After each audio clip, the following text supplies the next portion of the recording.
if you find yourself in a hopeless state where you feel like your heart has in fact become hard, and you have developed this sort of a problem, sometimes the religious personality or the appearance of the religious personality is very intimidating. It's hard to talk to them. It's hard to be, you're scared to be around them because you know they're going to talk down to you about something. Right? You're afraid of them. Sisters that don't wear hijab, they cross the street and go the other way. Go, oh, there she comes again, hijab police. Right? She's going to tell me something. She's going to say something. Make me feel bad. Right? Now on the one hand that's paranoia, but on the other hand sometimes it is true. There are people that are very condescending to others. They're arrogant towards others. Tell me this, weren't you a party animal not too long ago? And when people try to tell you about it, how did you behave towards them? Did you forget where you came from? How far Allah brought you? Right? People forget that. People forget where they used to be and where Allah brought them. And then years later they see someone who's a party animal and say, Astaghfirullah, I can't be like, how could you be like that? Where were you? That guy should remind you of yourself. You were exactly like that. So you should remember Allah's favor upon you. وَكُنْتُمْ عَلَى شَفَا حُفْرَةٍ مِّنَ النَّارِ. You used to be at the very edge of the fire. فَأَنْقَذَكُمْ مِنْهَا. He pulled you out of it. And it's in that ayah Allah says, فَأَلَّفَ بَيْنَ قُلُوبِكُمْ. Right? Same ayah. He put love between your hearts. To have love between your hearts, you have to remember you used to be at the fire's edge yourself.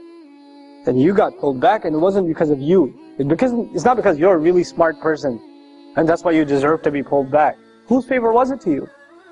It was Allah's favor to you. How dare you look at somebody else and think like that? Right? This arrogance is a horrible thing. It'll wipe out all the goodness out of it. It'll wipe all the goodness out of it. And it is most of the time our youth who end up into heated debates about whatever, if it's a theology issue, if it's a fiqh issue, if it's an MSA presidency, I don't care what the issue is. Doesn't even matter. You know usually what the root problem of the debate is? It's ego. It's a big ego. That's all it is. People talking about scholars like they're talking about some athlete. You know, that guy, I don't like him. I don't like what he says. Excuse me?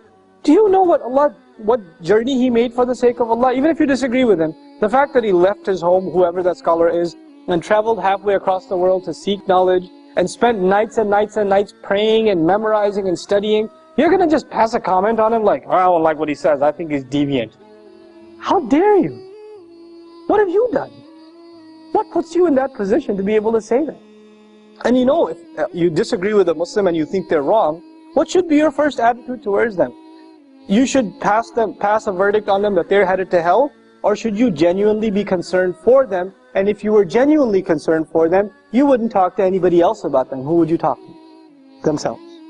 You would go and talk to themselves. If there was sincerity in you, you would address your concerns to them, not to anybody else. But this shows lack of sincerity. This shows ego. This shows you've got your team, you're rooting for your side, and you're just gonna make comments about the other. That's immature, arrogant, egotist. This is what it is.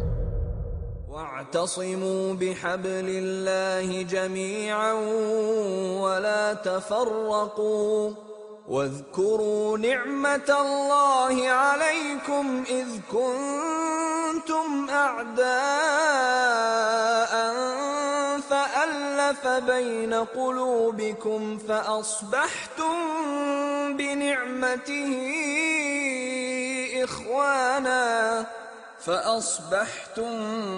بنعمته إخوانا وكنتم على شفا حفرة من النار فأنقذكم منها كذلك يبين الله لكم آياته لعلكم تهتدون